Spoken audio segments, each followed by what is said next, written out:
What's up, guys? It's Prince the Hackerpreneur here. So it's been quite a tumultuous few months. We're living in unprecedented times. Just like the rest of the world, we are socially distancing here in South Africa, and much of the economy has ground down to a halt. Yeah, but I thought I could just use this as an opportunity to show how the country really does depend on entrepreneurs in times like these.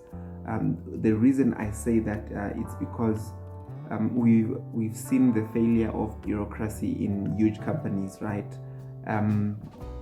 Governments, and other private sector clients have been wanting certain things, and just the general structure of these huge companies has been an inhibiting factor. They've taken too long to respond.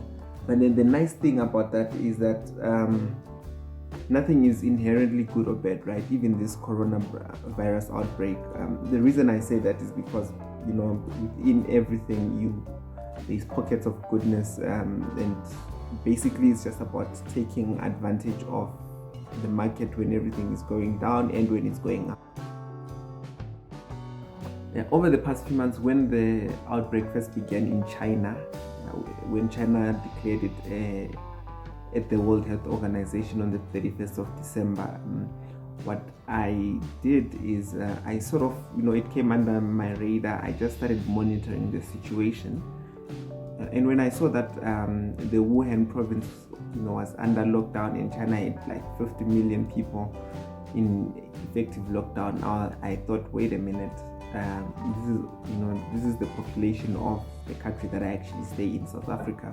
And that's when I started to see the severity of the situation. I mean, a country like China doesn't just put its citizens under lockdown, effectively affecting its economy for no reason. So I immediately started calling around, and the idea here, I wanted to take advantage of this opportunity and sort of like rise up to the challenge, when our world and our country needed it the most. So what I did was I just basically spoke to a few textile manufacturers.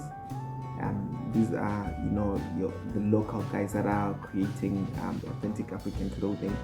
And what I did is I told them to make me some masks, just normal cloth masks. The reason I say that is because there was a huge supply shortage in Europe, in the United States, and so I could see trouble looming.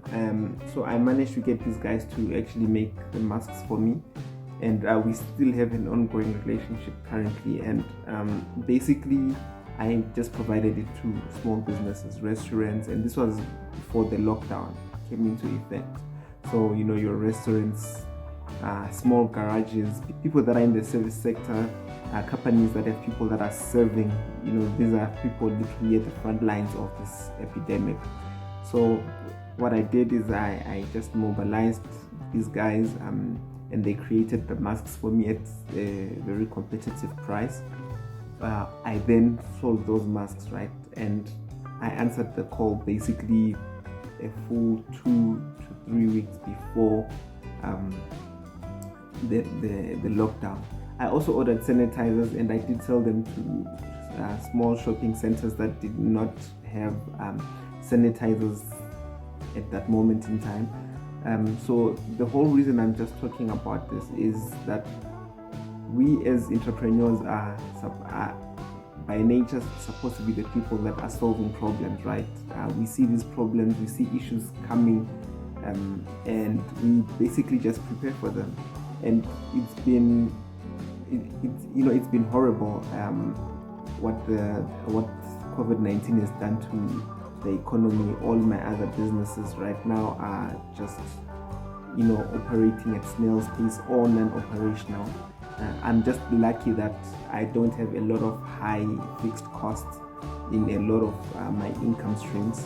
I'm in a position to kind of like weather out the storm and then try and see what happens after that.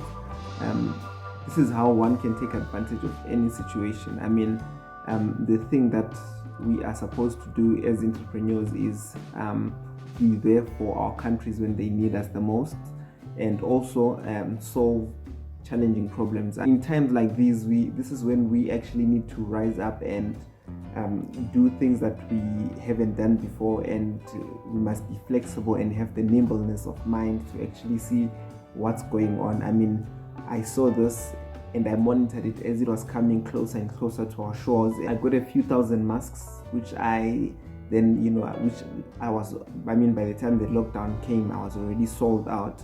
So after that, now the next challenge was how does one function when, under a strict lockdown? I had to apply for permits.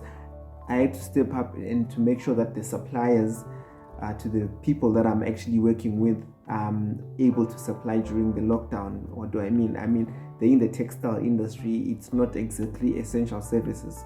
So now here is a supply chain issue. I've never dealt with supply chain in my life. I don't have the experience in supply chain, but it's things like this that you learn on the job. You learn while you're doing it as an entrepreneur. So now I'm somewhat of not an expert, but now I have experience in supply chain management, and this has just allowed me to grow as an individual, to grow as a person, and also to grow as someone who's an entrepreneur, because then it's never been more difficult to do business. I mean, if one is unable to just go out, you need a permit to go out. These are draconian kind of measures that we're experiencing, and rightly so, by the way. So this is just me telling you guys that, regardless of the situation, regardless of what's going on in the economy, and as an entrepreneur, there is always a way to take advantage, even in the most challenging of times. So that's just what I thought I should share with you guys. Please don't forget to like, share, subscribe. It's been a pleasure. Prince the Hackerpreneur here, out.